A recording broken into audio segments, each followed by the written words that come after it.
Living so boldly as a freeloader is a bit audacious, don't you think? Huh?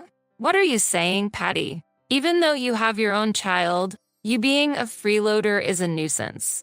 Freeloaders should sleep in the hallway. For her, it was probably just a small prank. But for me, there couldn't have been anything more convenient. I questioned my sneering sister-in-law. Do you think I'm a bother, Patty? Yes, because you are an outsider. Since I've returned to this home, I don't want to see the face of someone freeloading. Is that so? I understood. Immediately, I gathered my belongings, grabbed my large travel bag, and informed my in-laws. In that case, I will also return to my parents' home. The expression on my in-laws' faces at that moment is something I will never forget. Suppressing laughter, I left. I am Ashley Stewart, 28 years old. After graduating high school, I pursued a design school and later started working in the advertising industry. While working, I also received requests to draw illustrations on social media and became somewhat known in the industry. During my student years, I published illustrations on social media that received a wide range of feedback, leading to a rapid increase in my followers. As a result, I started receiving paid requests and now have the freedom to choose a certain number of requests to undertake every month. The company I work for respects my personal activities and allows me to prioritize them. I got married about half a year ago, and I met my husband, Kevin, at a party. I met him at the party I attended on a whim, and it led to marriage, proving life is unpredictable. After all, I wasn't keen on attending parties in general. Kevin works for a trading company, and while his income is stable, the only downside is his frequent business trips. His job as a businessman requires him to travel to various places frequently. Concerned about me being alone at home due to his trips, he made a suggestion when we decided to marry. Hey Ashley, if you're okay with it, why don't we live together at my parents' home? Do you mean living together with your parents? Yes. I'm worried about you being alone while I'm on business trips. I'll be fine. I've been on my own all this time. But you mentioned before that you were troubled by a stalker, right? It's good that the perpetrator was arrested, but I want to avoid a similar situation. Kevin, indeed, during our relationship, I suffered from persistent stalking. It made me afraid to go out for a while, and I still feel anxious being alone. Living with my in-laws was a big step, but considering safety, it might be the best choice. Not wanting to worry Kevin further, I asked him an important question. If we were to live together, would your family accept me? It's okay. They were all happy when we announced our marriage. Really? Your parents did seem happy, but, right? So, it's no problem. If anything happened to you, both my father and mother would be worried. Is that so? Of course. If you're not against it, I'd really like us to live together at my home. If he's this worried, I don't want to make him feel anxious anymore. I made up my mind and told him, I understand. I'll marry you and live at your home. Really? Yes, so you don't have to worry anymore. Thank you. Ashley, I really appreciate it. Thus, marriage became the reason for us to start living with Kevin's parents. This would save us some money, and most importantly, it would spare my husband additional worry. We decided to contribute to the household expenses in exchange for the accommodation. However, about 2 weeks after the marriage, I realized that this decision was a mistake. That day was the first day my husband, Kevin, was going on a business trip, and he wouldn't be back for 3 days. While feeling worried, I saw him off with a smile alongside my mother-in-law. Then, my anxiety soon became a reality. Let's get started, she said as soon as Kevin disappeared from view. She forcefully pulled my arm and took me to the living room. Mother, my arm hurts. Be quiet and follow me. Mother. Her expression changed drastically, showing a face of anger I had never seen before. Upon arriving in the living room, she handed me various cleaning supplies, including a vacuum cleaner and rags. What is all this for? I exclaimed. She scoffed and said, From today, you are the maid of this house. If you don't want to leave, start cleaning right away. Huh? Mother. Don't call me mother. I really can't stand women who prettify themselves like you do. But I I didn't mean to. Stop joking around. You made a fuss about being stalked or whatever, but it's really an exaggeration, isn't it? You're just lying to get Kevin's attention, right? That's not true at all. When I encountered the stalker, it was the most terrifying experience I've ever had. Yet, being accused of exaggerating made me angry. However, since it was only 2 weeks since we started living together, showing my emotions so early could negatively affect our future life of living together. Not only me, but it could also trouble my husband. Therefore, I couldn't confront my mother-in-law with the truth. As instructed, I began cleaning the room. My mother-in-law constantly criticized every move I made, causing the work to progress slowly. When I encountered my father-in-law in the hallway, he simply smirked at me. This must be a form of bullying accepted by him towards a daughter-in-law.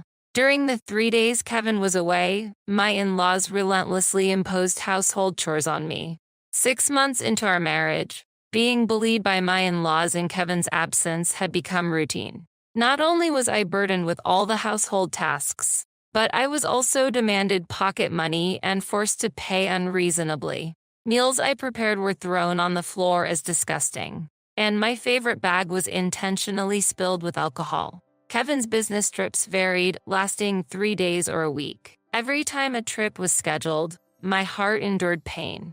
In retrospect, I should have spoken to my husband at the beginning and chosen to live separately. However, I couldn't betray his thoughtful suggestion to live together. The situation continued to worsen. That day, my husband was headed for a week-long business trip. As expected, I endured severe bullying from my in-laws from the first day. Then, in the afternoon, the intercom rang, and an unexpected visitor arrived. "I'm home." There's nothing like being at home. It was Kevin's sister, Patty, her husband, and their 5 children. Altogether, 7 people suddenly visited, and my in-laws were overjoyed at their grandchildren's visit. Patty and her family relaxed in the living room where I had just finished cleaning, with their feet thrown on the table. Seeing this, I could only stand frozen in disbelief. Huh? Why has Patty suddenly come? And with her entire family, no less. And to think of she would put her feet on the table in front of the children. Unbelievable. Actually, I had never met Patty before. This was because her family lived out of the state and rarely returned to the family home. So, this was my first time facing them. "Nice to meet you." Upon my greeting, Patty stared at me as if she were scrutinizing me and mockingly said, "Ha, you're Ashley, Kevin's wife?" "Yes, that's me. Kevin has always taken great care of me. I can't believe such a plain girl is Kevin's wife. So, Kevin likes plain girls, huh?" "Excuse me." At Patty's remark, everyone around us started laughing. No one tried to defend me. Seeing my reserved nature, Patty began speaking confidently as if she owned the place. "Hey, sorry, but honestly, I don't want to be sisters, even in-laws, with a woman who has neither a striking face nor style. I don't know what to say to that. When I see someone as introverted as you, it really bothers me." At Patty's sudden criticism, I found myself at a loss for words. While I remained silent and looked down, she said something even more unbelievable.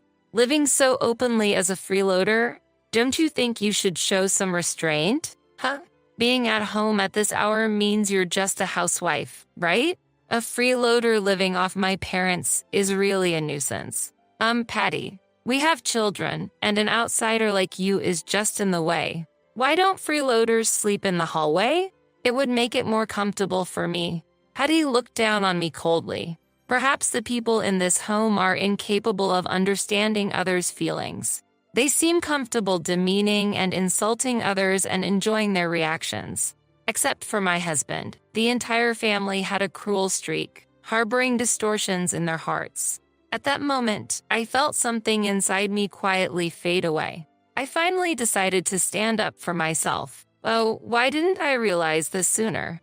There was never a need to go through such hardships to live with them from the beginning. With that realization, I confronted Patty with a question. "So, you find me bothersome?" "Yes. You're an outsider. Coming back to my parents' home only to see the face of a freeloader is unpleasant." "Understood. Immediately, I packed my belongings, took my large travel bag in hand, and declared to my in-laws, "Then, I'll return to my parents' home." Upon hearing this, everyone expressed their surprise. I will never forget the look on my in-laws' faces at that moment. Patty and her husband were wide-eyed with shock, and my parents-in-law showed a slight sign of disturbance. With their reactions behind me, I returned to my parents' home. That night, after arriving at my parents' home, I decided to explain the situation to my husband. When I called him, he responded immediately, "Hello, Ashley." Hearing my husband's affectionate voice nearly brought me to tears. Holding back my tears, I told him everything. "Hey, Kevin. Actually, I've come back to my parents' home today." "How? Why all of a sudden?" "Yes, I'm sorry it's so sudden, but I've reached my limit." "What happened?" "What happened when I was away?" To tell you the truth, I shared with him all the bullying I had endured, not omitting any details, including the incident that triggered it all from Patty.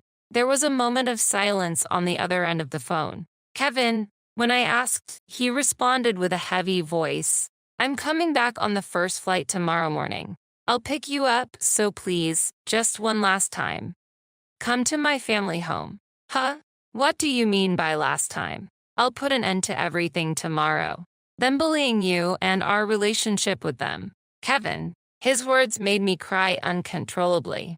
Encouraged by his determination, I decided to visit his family home one last time. The next day, I met up with my husband, who had cut his business trip short, and we went to his family home together. As we rang the doorbell, the door opened, and my mother-in-law appeared. "Oh, Kevin, why?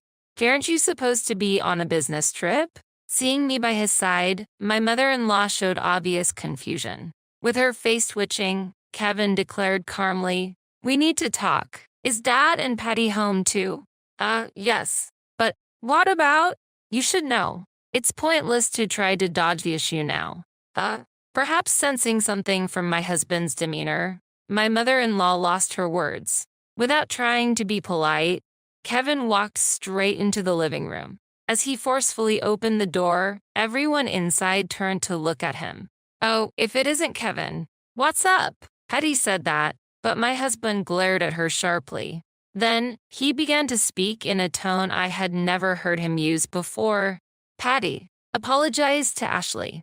At my husband's words, Patty responded with a mocking, "What?" Seeing her reaction, my husband must have realized she had no intention of apologizing. He opened his carry-on case and started packing his belongings in a hurry. Watching this, my mother-in-law asked timidly, "What are you doing?" To which Kevin answered calmly, "As you can see, I'm preparing to leave." "What? Why? Why are you leaving too? Don't joke with me. You've been bullying Ashley behind my back and you dare to ask that? I will never forgive you. I don't even want to think of you as my parents." Kevin, perhaps deeply hurt by their son's words, my parents-in-law stood there, pale-faced. At that moment, Patty, who had been watching the situation, laughed and said to her parents, "Hey, what's wrong? Dad, Mom." "Never mind, Kevin. We should be lucky that failure of a wife is leaving." "Hey, Patty, you." "Patty, stop it. Not anymore. All I need is pocket money from home. Whether Kevin and Ashley are here or not doesn't matter to me." At Patty's words, my husband asked, "Pocket money?" She answered with satisfaction, "Yes, Dad and Mom spoil me, sending money every month." "You're jealous, right? How much every month?" "Well, about $500. Sometimes it goes up to $1,000. "Huh? I see. Huh? What's wrong?" Patty seemed oblivious to the fact that her parents had no real income. The money extracted from me was likely sent to Patty by her parents. After exchanging a mutual nod of agreement with my husband, I calmly spoke to Patty. "Actually, that money was earned through my work." "What? What are you talking about? You're just a freeloader with no income." "There seems to be a misunderstanding. I work as a full-time employee, primarily from home, prioritizing my work there." "What? You actually have a job?" "Yes, I work full-time and receive a salary. I also have income from personal illustration commissions." I've paid the money demanded by your parents multiple times. What? Wait, the money I've been receiving. Yes, it was my earned income. What? Patty seemed to grasp the gravity of the situation, muttering, "What have I done?" as she held her head. Her face contorted as she looked at me, seemingly pleading for help from a desperate situation. Ashley, I truly am sorry. I had no idea. I just assumed the money came from something like Dad's retirement fund. And what are you trying to say? It seems there's a big misunderstanding. I said inappropriate things without knowing anything. I never meant it in the way it came out. So, I was hoping you could continue the money support. Why was she still trying to maintain a connection with me under these circumstances? Feeling demeaned and my anger boiling inside, I found myself unable to hold back my emotions, regardless of who was watching. Absolutely laughable. A misunderstanding? You knew nothing? Do you really think such flimsy excuses justify everything? Do you truly understand the depth of the wounds you've inflicted on us? I'm truly sorry, from the bottom of my heart. Please, can you continue the money support? What? How can such an absurd proposition even be considered? Why should I continue to send money to such heartless people? Even if you're Kevin's family, I cannot condone this. There's no way I would do anything for you. So, never show up in front of me again. With these words, Patty collapsed to her knees, overwhelmed. Then she exploded in frustration towards her parents. What are you going to do now? Causing a heated argument in the living room. Amidst the chaos, my husband and I decided to quietly leave his family home. Shortly after, a rift developed between Patty and her parents. Eventually, her parents faced the sadness of not seeing their grandchildren, and Patty lost her regular source of income from me, leading to a situation beneficial to neither party. I later learned that Patty's family was in a dire financial situation. Her husband had lost his job and showed no interest in finding new employment, straining their finances. Patty's continued reliance on her parents was a desperate attempt to manage their situation. However, the cessation of remittances made their already difficult life even more challenging. Now, Patty is juggling multiple part-time jobs to support her family. My husband and I have started a new life in an apartment near my parents' home. While he is away on business trips, I enjoy relaxing times at home. If only we had made this choice from the beginning, my husband said with a hint of embarrassment. But I didn't want him to feel responsible. On the contrary, I am deeply grateful to him. When I reached my limit, he immediately listened to my pleas and took action. I am truly comforted by his acceptance of me and my feelings. That fact has been incredibly heartwarming for me. Together with my husband, I believe we can deepen our bond and continue a relationship built on mutual trust. Rescued by him, I look forward to leading a fulfilling married life together as a wonderful couple.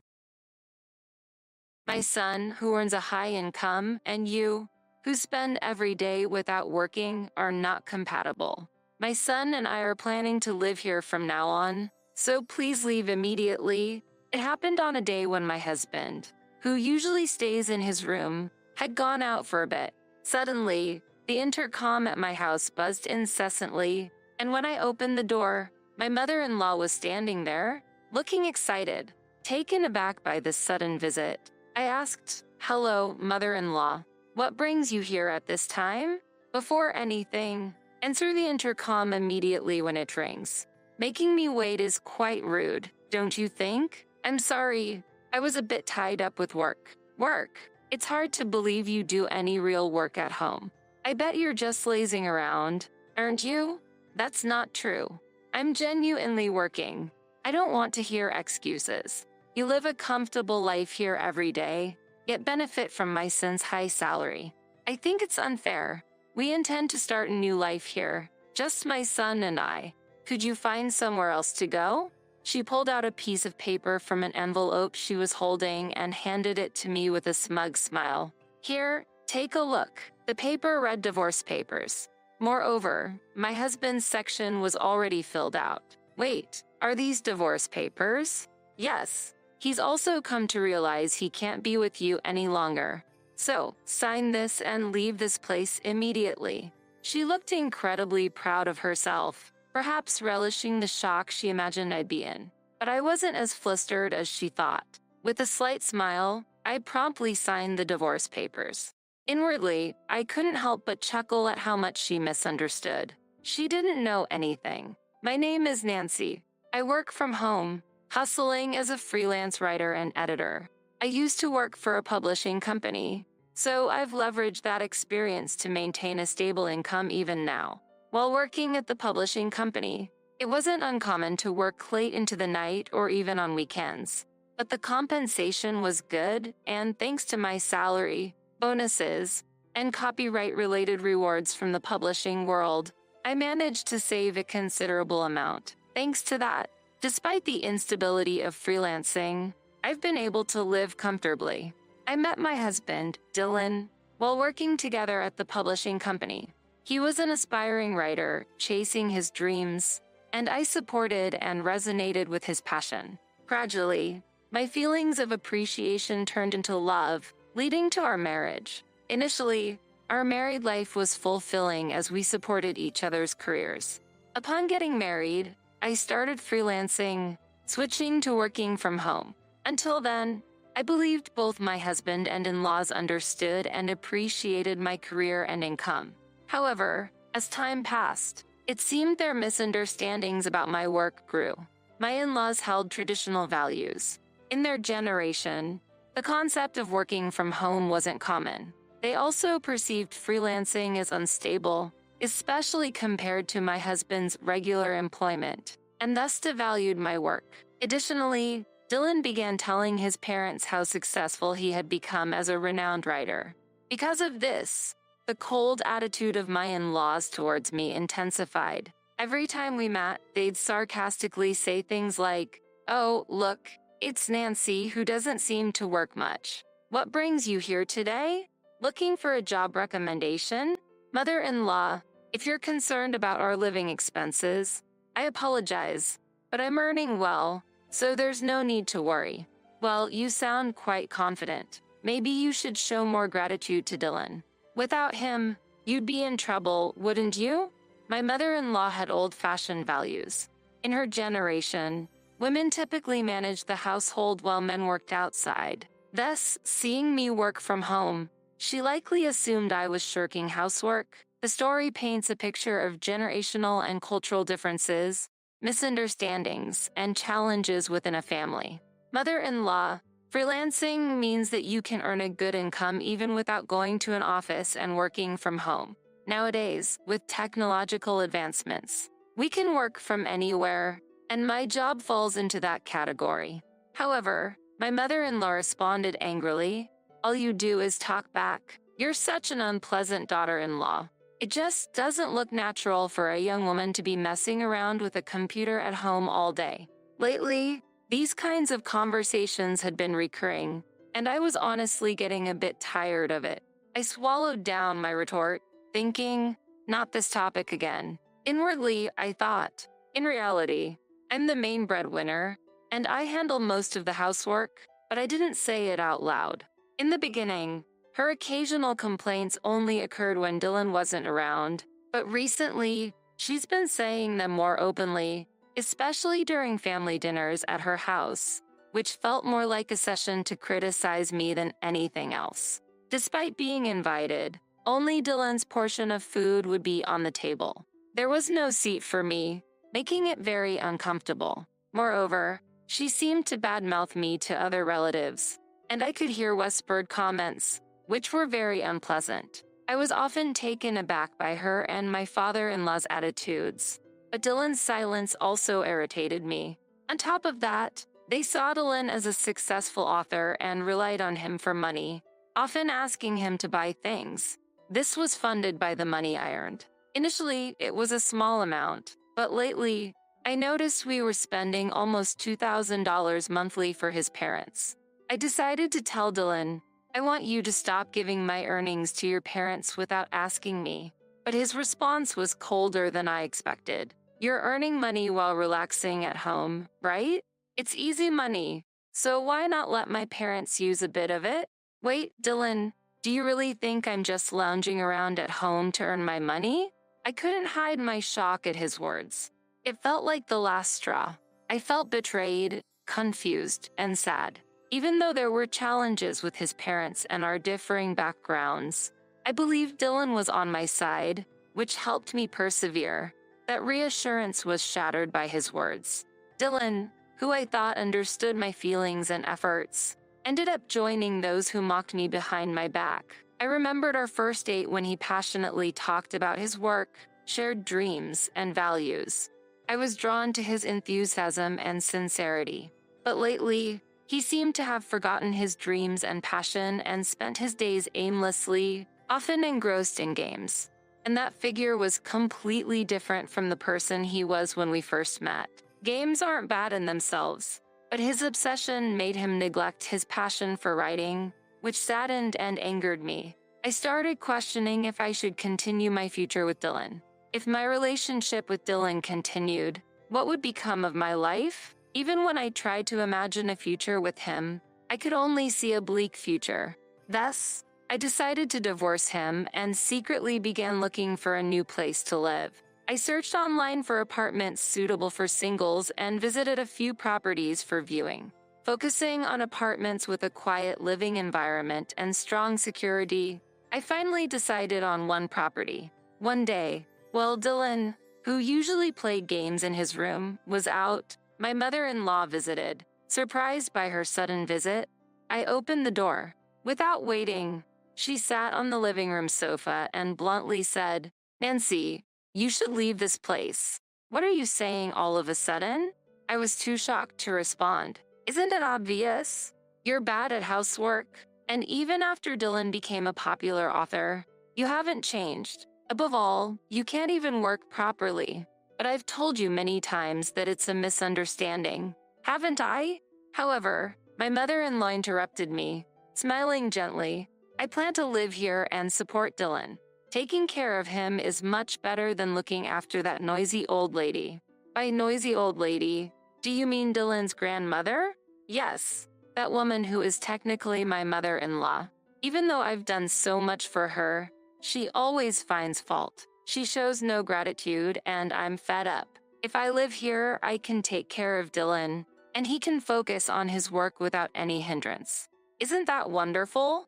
With that, she pulled out a piece of paper from the envelope she held. "So, would you please leave this house immediately?"